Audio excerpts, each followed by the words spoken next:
Hingga hari Senin kemarin, Mahkamah Konstitusi telah menerima 277 pengajuan permohonan perselisihan hasil pemilihan umum. Gugatan diajukan diantaranya terkait pemilu legislatif DPR dan DPRD, Pilpres, serta calon anggota DPD.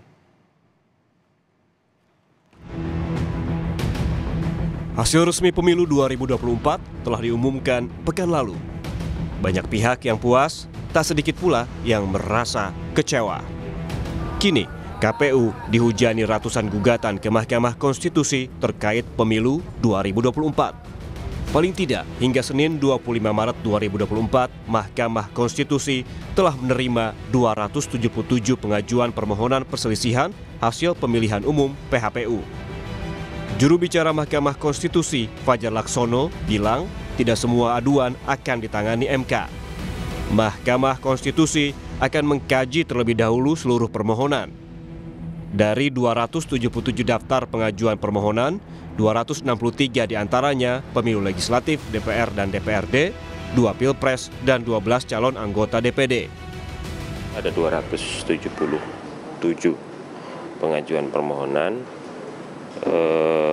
263 diantaranya itu DPR, DPRD, 2 Pilpres, dan 12 calon anggota DPD. Tapi itu memang belum mencerminkan jumlah perkara ya, karena memang setelah ini nanti kami akan telaah dulu permohonan-permohonan ini sehingga firm betul nanti berapa jumlah perkara yang harus diregistrasi. Jadi 277 itu belum sepenuhnya mencerminkan jumlah perkara. Hakim Konstitusi Anwar Usman dipastikan tidak akan dilibatkan dalam sidang perselisihan Pilpres. Hal ini merujuk pada putusan Majelis Kehormatan MK tahun 2023 guna mencegah konflik kepentingan.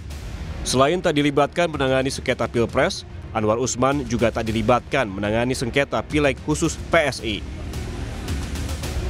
Mahkamah Konstitusi telah menetapkan 3 hakim untuk memimpin sidang sengketa perselisihan hasil pemilu 2024. Ketiganya akan menjadi ketua di 3 panel. Mereka adalah Soehartoyo, Saldi Isra, dan Arief Hidayat. Sidang sengketa Pilpres akan dimulai 27 Maret 2024, sementara untuk putusan selambat-lambatnya 22 April 2024 mendatang. MK punya waktu 14 hari untuk memutus perkara.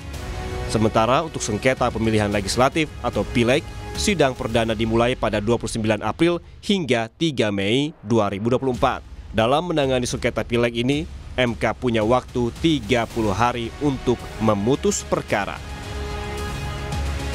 Tak hanya Anwar Usman, Hakim Konstitusi Arsul Sani juga dipastikan tidak akan menangani perkara perselisihan hasil pemilihan umum atau sengketa Pileg yang terkait dengan Partai Persatuan Pembangunan atau P3.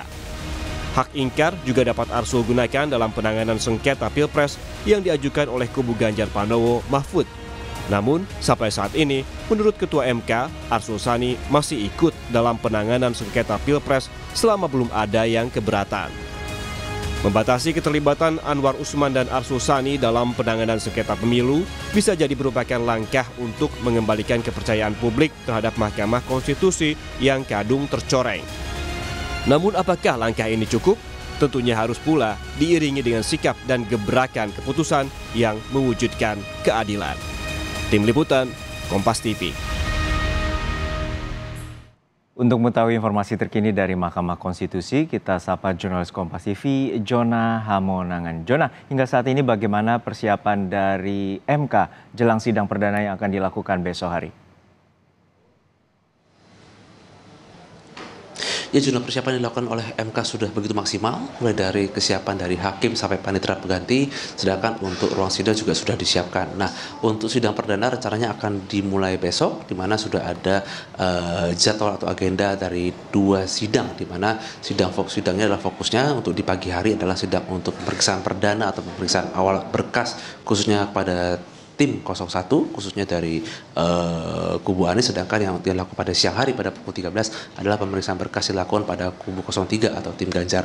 Yang pasti terkait dengan pemeriksaan yang dilakukan besok itu lebih kepada pemeriksaan berkas atau pengecekan di mana mulai dari bukti ataupun dari hal lain di mana sudah dikumpulkan, di mana fokus utama adalah melakukan pengecekan terlebih dahulu. Nah, untuk pemeriksaan dilakukan di mana kalau kita lihat sudah ada 277 laporan atau yang akan masuk, namun dari 277 ini hanya 2 yang fokus pada laporan Pilpres. Yang pasti untuk terkait dengan kesiapan, mulai dari kesiapan dari gedung sampai juga kepada panitera dan juga para hakim sudah begitu maksimal. Jadi besok ketika sidang dilaksanakan sudah siap dilakukan dan juga tidak ada halangan yang berarti yang akan dilakukan.